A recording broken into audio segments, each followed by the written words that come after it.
What if fear could be your superpower? How many of you do extreme sports? I love extreme sports, except my version of extreme sports looks more like hanging curtains or playing sled dog with 3 dachshunds when I'm the sled.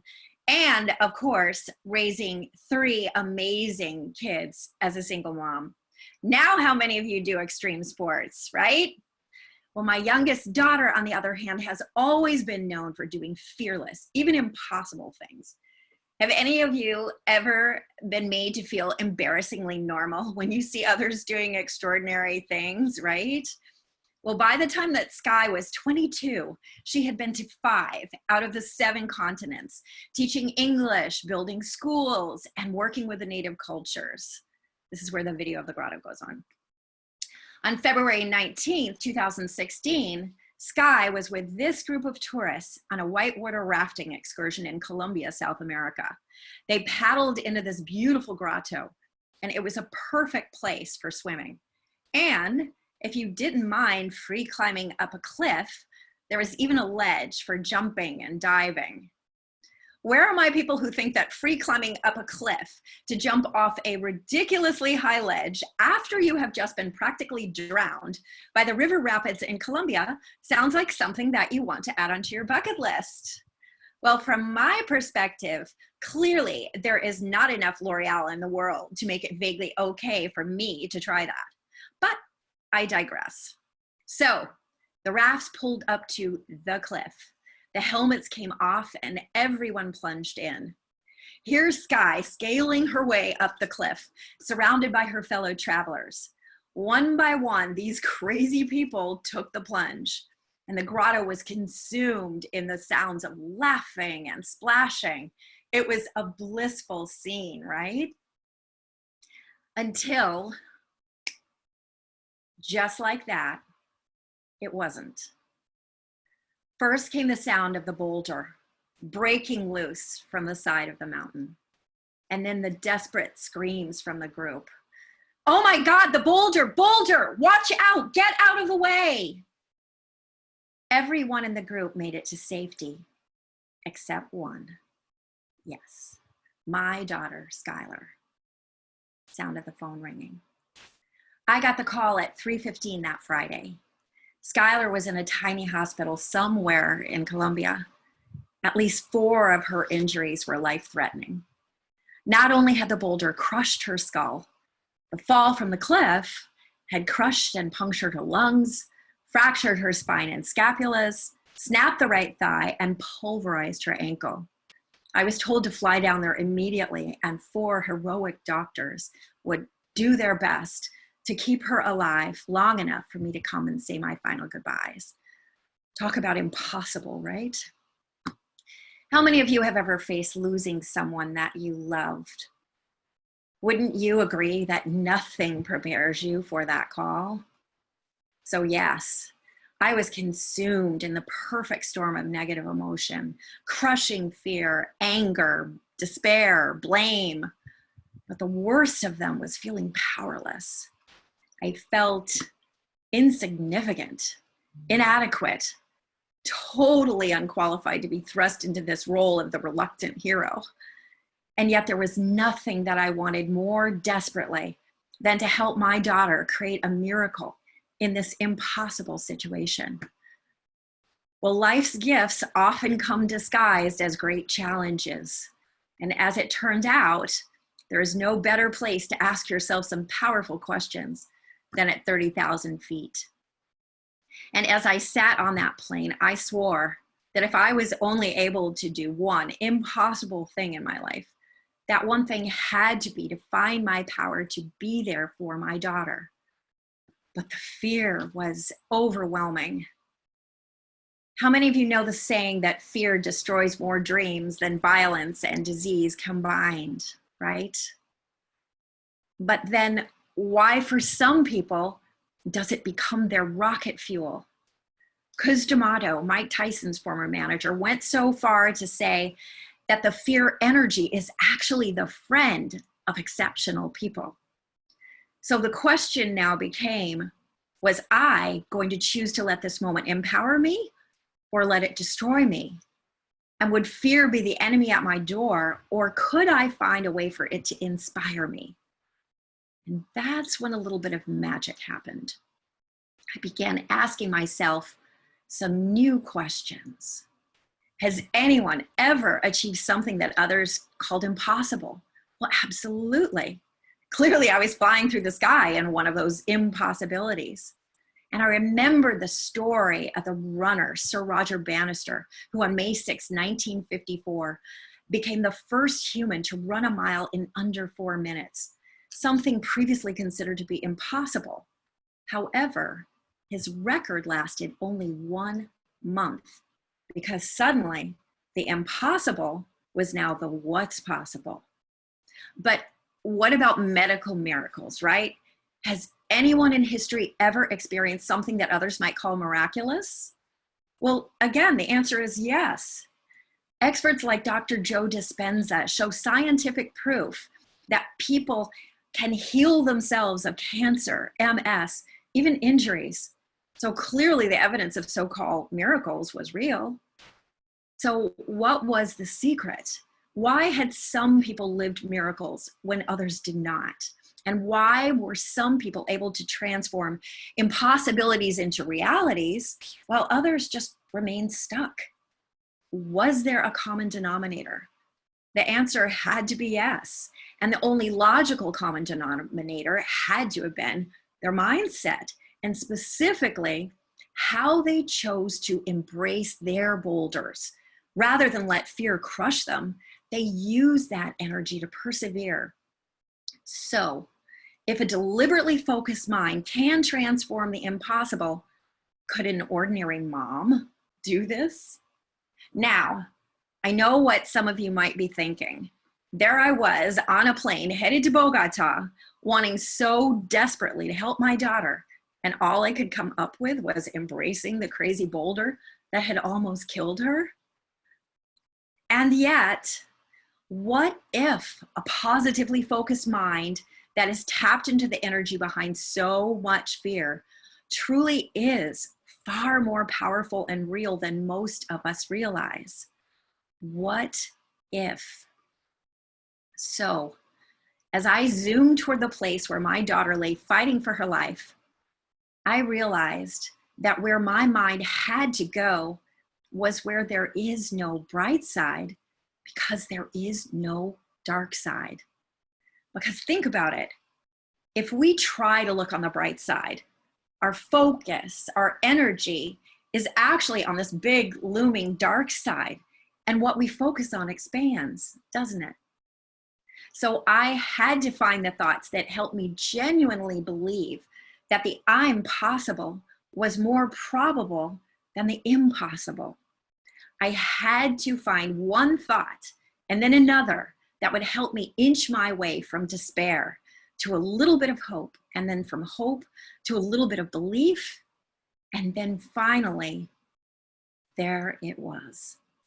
That place where I believe that all miracles are made. Some might call it faith. It's a place of such profound knowing in the form of expectation that it began to feel as if life had to conform to my vision. No more doubt, no more worry, no more fear. In that moment, I forgave things that had been unforgivable. I felt gratitude for things that had been impossible to feel grateful for. And yes, as crazy as it may sound, I even forgave that awful boulder that had fallen on my daughter. I began to make peace with the profound flow of grace and destiny. And for the first time in decades, I began to feel fully alive. What if this boulder had come not as a lesson in how to face death? What if this boulder came as a lesson in how to choose to live? And as I flew over that ocean, I realized that my power lay in my choices. And even if everybody else thought I was crazy, I had to use this deliberate focus to find the miracle with our name on it. I had to embrace this boulder, not as the enemy, but as an unlikely ally. And I had to give life the opportunity to deliver something that would far exceed anything that I might be able to control. And from that moment, it was as if the world shifted. Things that were supposedly impossible became our reality. Sky was flown to Miami, where she underwent numerous surgeries. And on May 11th, 2016, almost exactly 62 years after Roger Bannister broke the 4-minute mile, Sky was released from the hospital. She had survived the unsurvivable. How's that for I'm possible? Now, 4 years have passed since that boulder fell, and I wish I could say that Sky is once again rappelling down waterfalls. But that's not quite the way this story goes, at least not yet. But I'm not here because I want to share an inspiring story or because I want your sympathy, although I do appreciate it. I'm here because I believe that thanks to this boulder, my daughter and I have received a profound gift, a gift that I passionately believe that you can experience too, the gift of understanding how to come even more alive. And you shouldn't have to be crushed by a boulder to do that. I now believe that if we want to see miracles show up in our life, we have to be willing to face the fear. If we want to feel more passionate and alive, we have to face the fear. And if we want to create impossible things, we have to face the fear. You see, everything of great value in some crazy way is an extreme sport, even love. So the secret to coming even more alive that we sometimes spend our entire lives searching for might be as simple and scary as the willingness to jump off the cliffs that lie before us and embrace those frickin' boulders. But I would guess that all of you have been crushed by a boulder at some point in your own lives, haven't you? And you too have survived, yes? So life doesn't always feel easy, and boulders do come. And yes, we do live in a time of great change and unpredictability. And I agree that there are frightening things in the world. But I have learned that fear doesn't have to be your kryptonite. In fact, it can be quite the opposite. What if fear can be your superpower? What if fear ignites the grit that ensures that your desire to create a miracle is greater than your desire to give up? Now, I'm not saying that we should go chasing boulders. Just maybe stop giving into such fear when they fall. Because it's the falling boulders that have propelled ordinary people just like you to achieve extraordinary things. Imagine what your life might be like if you hadn't been conditioned to fear fear or dread those impossible challenges. Imagine living on this gorgeous planet when fear is no longer a dominant currency. Might that impact how you think about the world's biggest problems or your biggest dreams? Humanity has spent centuries using our boulders as evidence of the impossible. What if we could choose instead to use them to unleash an even greater I'm possible? So I am here because I believe there is no time more ripe for our global family to start believing in our ability to do impossible things. And I believe it's time for each of us to step into our power and look at fear not as our enemy, but as the unlikely partner on the road to achieving incredible things. I believe that it's time to own your greatness, to see your scars with your real eyes, and to realize that your scars simply cry out that you are mightier than those boulders that tried to bring you down. And when we take each of our individual greatnesses and combine it with the other greatnesses on this planet, there are no limits. Because one thing I know, nowhere is it written that we are defined by the damaging things that happen to us. Yes, we will face obstacles, monsters, and sometimes literally boulders. But I hope from hearing our story that when life demands that you too become the reluctant hero, and it will, that you will remember to stand tall and that you too will believe. Believe in that which makes you brilliant and irreplaceable, that inner force that can never be contained, captured, or truly destroyed, even when those winds of fear surround you. Believe in your own light and the light of this gorgeous universe. It will never forsake you. And isn't it possible that the joy that we have been questing for all of our lives is right here, within these bolder moments on the other side of fear? What if we find the magic in our own lives, not in spite of the circumstances that threaten to destroy us, but thanks to the person that we see ourselves become when we have the courage to be fearless? Can you imagine a world of fearless people? I can. I see our world thriving as more of us dare to become dreamers and believers, people who have the courage to tap into the power of the mind at its deepest level, those who realize that every moment is a bucket list, those who are willing to, yes, jump off those cliffs and embrace your boulders. So let me ask you, will you leave this room simply having heard an interesting story?